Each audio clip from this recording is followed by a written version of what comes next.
Barka da zuwa sashen Algaita Media TV. Idan kun kasance sababbin zuwa ne a cikin wannan tashar tamu, to ku danna mana subscribe sannan ku taɓa ƙararrawar sanarwa. Idan kuma ka kasance ko kin kasance kina cikin wannan tasha, to ku danna mana like sannan ku share ku yi mana comment domin ci gaba da samun shirye-shiryen mu akan lokaci. Ku kasance da tashoshinmu guda biyu, Algaita Media TV da kuma farin ciki Hausa Novel. Mun gode da goyon baya. Barka da zuwa sashen Algaita Media TV. Idan kun kasance sababbin zuwa ne a cikin wannan tashar tamu, to ku danna mana subscribe sannan ku taɓa ƙararrawar sanarwa. Idan kuma ka kasance ko kin kasance kina cikin wannan tasha, to ku danna mana like sannan ku share ku yi mana comment domin ci gaba da samun shirye-shiryen mu akan lokaci. Ku kasance da tashoshinmu guda biyu, Algaita Media TV da kuma farin ciki Hausa Novel. Mun gode da goyon baya.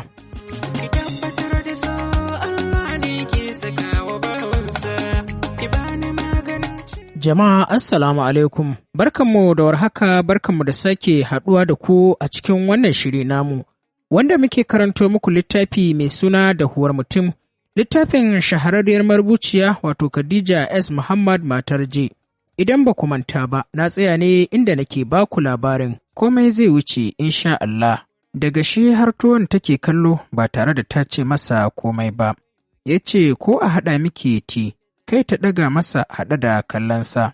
Ba jimawa Nati ta shigo hannunta ɗauke da madaidaicin kofi mai ɗauke da ti, ta miƙa mata. A hankali take kurɓar shayin yayin da su Bilal suka zira mata idanu suna kallonta, tamkar masu neman wani kuskure a halittarta.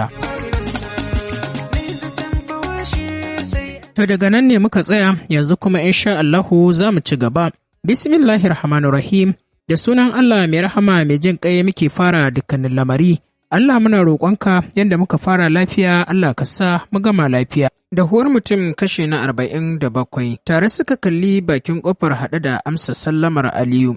Ya tsaya daga bakin ƙofa ya jingina da ƙofar yana amsa gaisuwarsu. A daidai lokacin kuwa Bilkisu tana sirɓar shayi a hankali. Bilal ne ya fara tashi ya fice daga ɗakin, sannan Aminatu ta bi bayansa.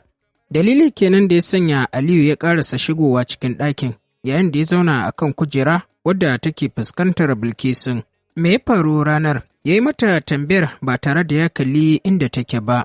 Haka Bilkisu ba ta ɗauke idanunta daga kallon da take yi masa ba, sannan kuma ba ta ce da shi komai ba. Ki faɗa mini, ina so na nemo mafita ne game da al'amarin. Ta share hawayenta bayan ta ajiye kofin shayin da ke hannunta. Ban yi komai ba, har ya zuwa lokacin hawayen take sharewa. Na sani, amma ki faɗa min, me ya faru? Ki bani labarin abin da ya faru a ranar kuma yaushe kuka fara fita da shi. Ba mu taɓa irin wannan fitar da shi ba, ta faɗa cikin sanyin murya. Waye zai yarda to? Ki faɗa min komai, ina nufin ki bayyana mini komai, ki gaya min komai ɗin.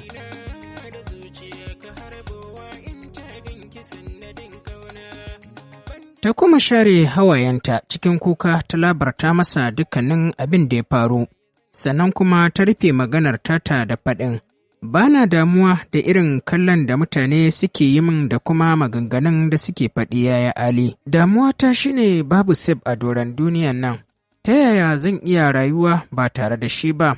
Ta yaya zan sami natsuwa a cikin duniyar nan har na ji daɗin rayuwata? Bayan ta dalili na Sib ya rasa ran shi, amma kuma duk da haka hakan bai isa ba. Mutane suna ta bin sa da mummunan zato.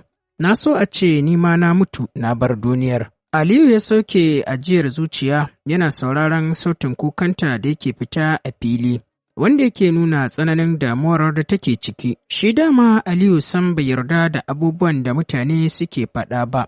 Sam dama shi a ransa bai taɓa yarda cewa Bilkisu za ta iya aikata wani abu makamancin wancan ba. Kawai dai tasu ƙaddarar ce ta zo a haka, kuma bawa mai hankali baya yi wa ƙaddarar wani dariya. Domin shi kansa bai san tasa ƙaddarar ba. Ki yi magana da mama gobe idan Allah ya kai mu, ki faɗa mata komai, ba za ta yarda ba, don har yanzu ko magana ba ta yi min, ki yi mata magana a hakan.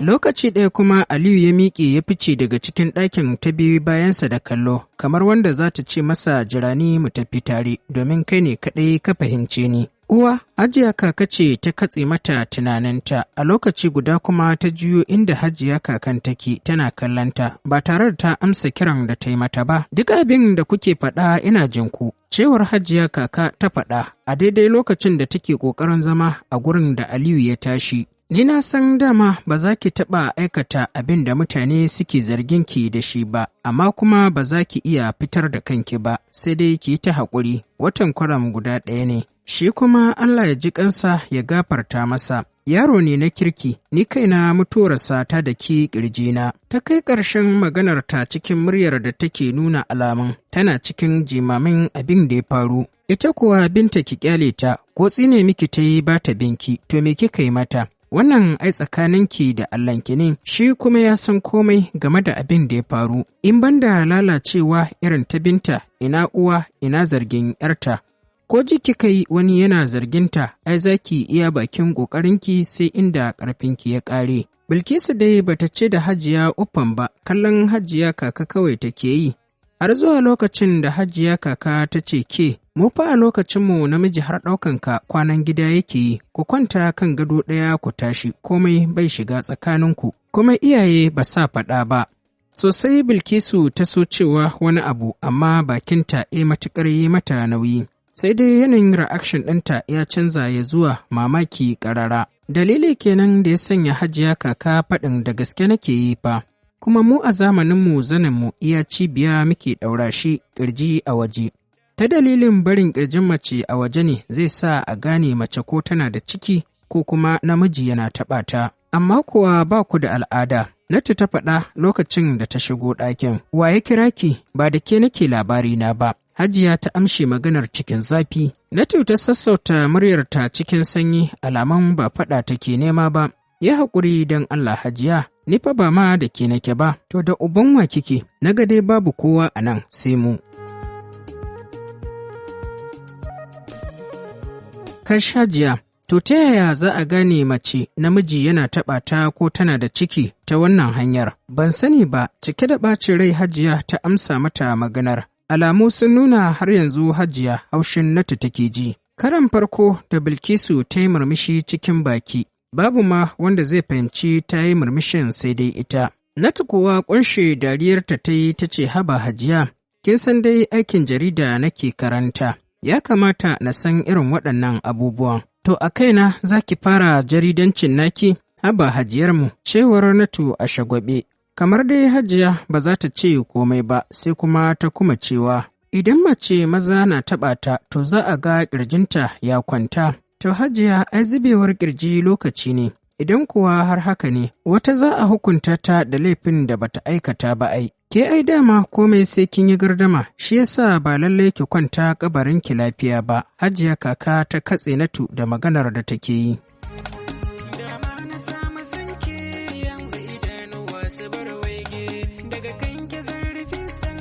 Murmushi Natu ta yi sannan ta ce mata, to idan mace na da ciki fa, ta yaya ake ganewa? Idan mace na da ciki za a ga ƙirjinta ya cicciko. Duk da cewa Natu ta hango kuskure a maganar Hajiya kaka, amma sai ba ta yi magana ba, ta sake jefo mata wata tambayar. Hajiya, akwai makaranta kuwa a lokacin? Ina nufin makarantar Muhammadiya. Akwai makaranta mana, amma ba a barin mu mata mu je a wannan lokacin. Sai dai muna taruwa a gidan wata tsohuwa babar ƙauye. Allah sarki, Allah ji ƙanta. Wallahi ita take koya mana karatun tsallake siraɗi da kuma karatun kunamar lahira, da karatun macijin lahira da kuma karatun kwanciyar kabari. Natu riƙe da haɓa ta ce to ya ake karatun kwanciyar kabarin? Hajiya kaka ta gyara zama ta fara faɗin. Salaman sanyi-sanyi kamar ƙanƙara, duhu madin ɗin, Allah ka kawar min da duhun ƙabarin nan. Natu ta kwashe da dariya har tana sakkowa daga kan kujerar da take. A wannan karan ma Bilkisu murmushi ta yi har sai da haƙoranta suka bayyana a fili, amma su ba su gani ba saboda ta juya musu baya. Hajiya kaka ta fara faɗa, ke matsalata da ke komai sai kin yi masa dariya. Komai aka faɗa sai kin yi dariya kamar wawan sarki ko kuma kin ga wawan zama. Natu ta tsagaita da dariyar da take yi sannan ta ce mata to Hajiya karatun kunamar lahira fa. Ke na manta sai dai na tsutsar lahira. Ashe za ki sha cizon kunamar lahira kenan, cewar Natu. Aniya bi aniya, aniya makomiya, baki sanya tsutsar lahira take ba, shi yasa kike mani fatan ta cije ni. To ya take? Nata ta tambayar tana kallon Hajiya Kaka. To an ce wata ta kai girman babban kunkuru. Ido Natu ta fitar alamun mamaki, lallai tana da girma. To yaya karatun tsutsar lahirar yake? Hajiya Kaka ta gyara zama kamar wadda za ta bayar da hardar karatun Alƙur'ani mai girma. Sannan sai ta ce, idan aka kai ki kabarinki, tsutsotsin lahira za su taso miki. Idan kin iya karatunsu sai su gudu, idan kuma baki iya ba sai su yanyame ki. Subhanallahi, cewar Natu ta faɗa da alaman tsoro akan fuskarta. Wannan dalili ne ya ƙara wa Hajiya Kaka ƙwarin gwiwa. Daga kinga sun taso miki to sai ki ce lugu tsuna allazi kana luwatsi. Dariyar da Natu take yi ce ta hana Hajiya Kaka ƙarasa karatun tsutsar lahirar. Lokaci guda kuma Hajiya Kaka ta miƙe tana korar Natu. Fitar min daga ɗaki, ana koya miki abu kina shirme kina dariya. Ke da dama kike da mugun tsoron tsutsa. Kya ci ubanki idan tsutsar lahira ta taso miki. An ce duk guda ɗaya tsayinta ya kai kimanin karan dawa. Tsutsar lahira ba irin tsutsar duniya ba ce.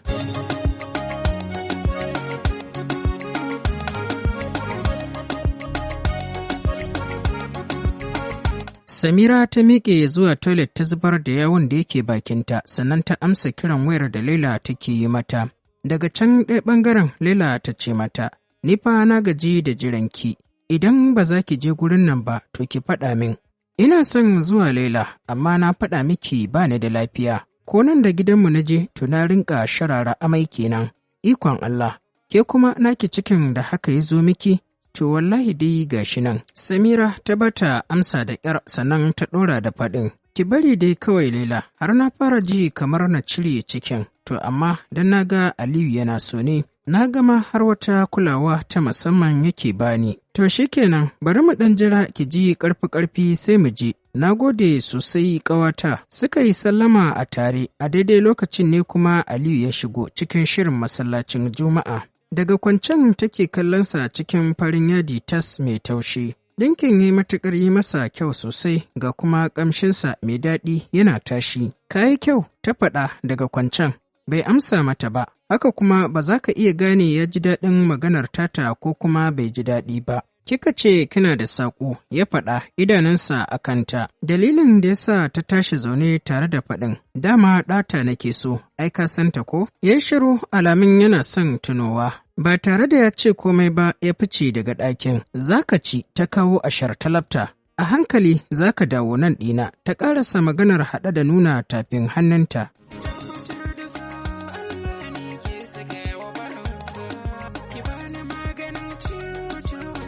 Hajiya Kaka ta shirya tsab cikin atamfa Cote d'Ivoire mai launin ruwan ƙasa, ta lullubi da mayafin atamfar ga ƙamshin turare ɗan goma da take ta famar bulbulawa. Hannayenta kuwa da ƙafafuwanta jajir da ƙunshin jallalle. Zan tafi masallaci uwa, ki rufe ƙofar nan gam, kar ki buɗe, idan ba muryata kika ji ba. Binta tana iya zuwa ta tayar mana da hankali, ni kuwa ban ce ki je wajen Binta ba, ba ta da mutunci. Jiran mu kawai take yi, ba ki ga irin kallon da take min ba?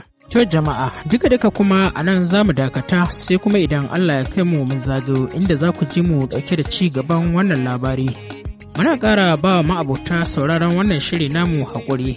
Ga masu son su ci gaba da kasancewa da shirin akai-akai, to za su iya danna mana subscribe a sabuwar tasharmu mai suna farin ciki Hausa Novel. Ku ci gaba da kasancewa da wannan tashar tamu ta Algaita Media TV. Muna miƙa godiya da goyon bayan da kuke bamu.